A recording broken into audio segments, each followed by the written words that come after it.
adelante, oh valiente, esta clara divisa tomar, los derechos del trabajador, defender con pasión y lealtad. Siguiendo la metodología que nos propuso Gustavo Sirigliano, de estudiar la historia a través de proyectos nacionales, el proyecto que yo investigué y estudié es el proyecto del 80. Me parece que es interesante puntualizar una cosa que nos va a quedar del proyecto del 80. Es una ideología liberal oligárquica argentina que es propia de la Argentina. Y como es oligárquica y es mendepatria, es aplaudida esa oligarquía desde los imperios. Este es un fenómeno, porque no pasan a creer que todos los liberales actúan de la misma manera en el mundo. La ideología liberal argentina es una ideología, es esta que nace en el 80 y que nace en el 30. Es una ideología básicamente que no va a tolerar, porque en otros países ha tenido tolerancia y ha admitido, yo qué sé, en Europa admitió que ganaran los laboristas en Inglaterra, después volvieron, después vuelven. Admitió que ganara De Gaulle, que nacionalizó todo, los ferrocarriles, el Renault, los aviones. Es decir, admitió cosas. Esta ideología no admite nada que le toque sus privilegios de clase y sus privilegios culturales.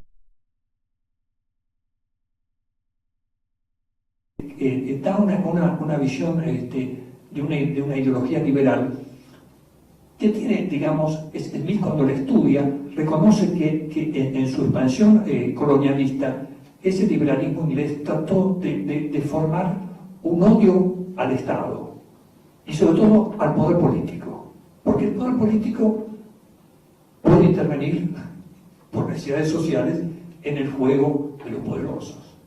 De manera que la protección de los poderosos, el famoso de la seguridad jurídica, estaba siempre, digamos, mantenida por un concepto que tiene que divorciar lo económico de lo político.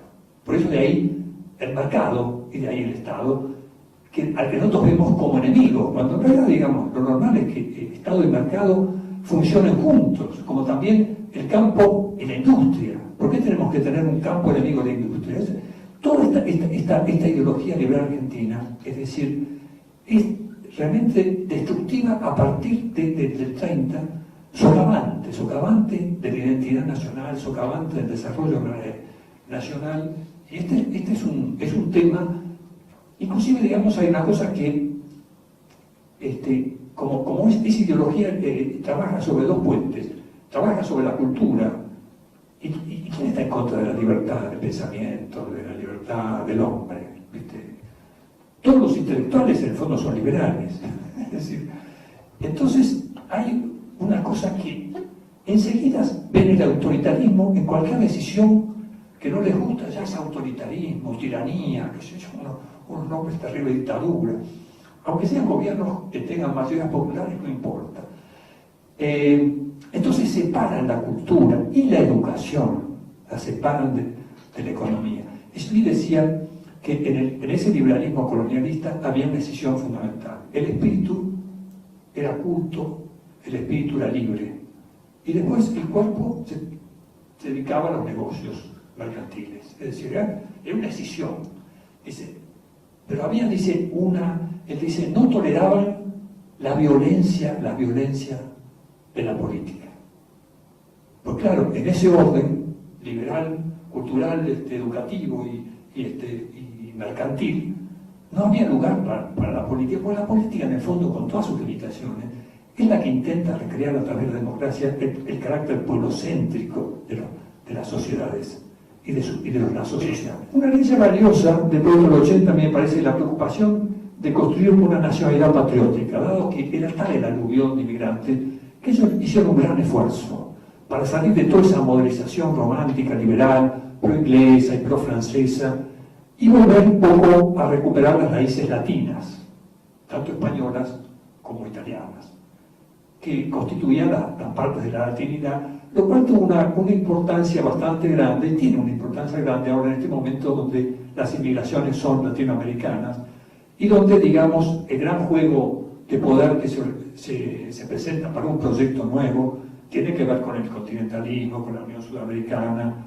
y entonces lo latinoamericano, eso que en alguna medida preservó el proyecto del 80 y que estaba condenado en su momento inicial por los modelizadores, yo creo que terminó siendo una herencia importante. Fue muy conflictivo el tránsito cultural del 1900 a 1910 hasta que, digamos, España vuelve a ser la madre patria, después de ser la hija de puta, pasa a ser la madre patria.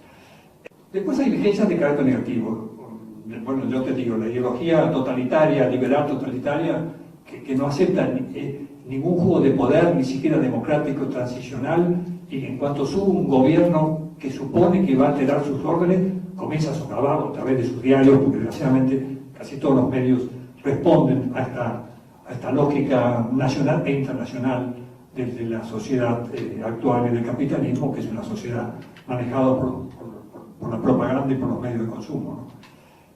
La otra vigencia problemática es también esta separación entre el campo y la industria, ¿no? que cuesta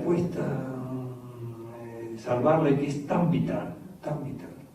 De manera que, bueno, esto me parece que es lo que yo quería notarles, de lo que me parece esencial. Todos esos próceres, tanto Sarmiento, Mitre, Alberdi, tienen cosas para reprocharles, pero también tienen cosas positivas, porque, bueno, la educación sarmientina fue muy cosmopolita, con una idea muy enciclopédica, muy aérea, pero en realidad, digamos, en 10 años la Argentina prácticamente bajó el 60% del analfabetismo.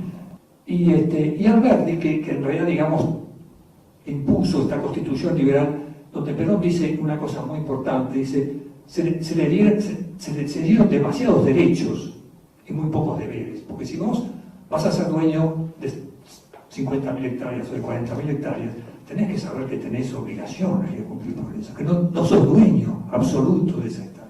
Y si vos no sos dueño de una empresa industrial, tampoco sos dueño absoluto de esa empresa. Es decir, en la economía organizada Perón puntualiza tan fuertemente ese tema, por eso cuando él le pide a Sampaio, hagamos una reforma constitucional donde haya derechos y deberes. Es decir, el capital es un bien social, no se puede manejar arbitrariamente como si fuera de uno. Es decir, nosotros teníamos que romper con ese pasado egoísta, liberal, individualista.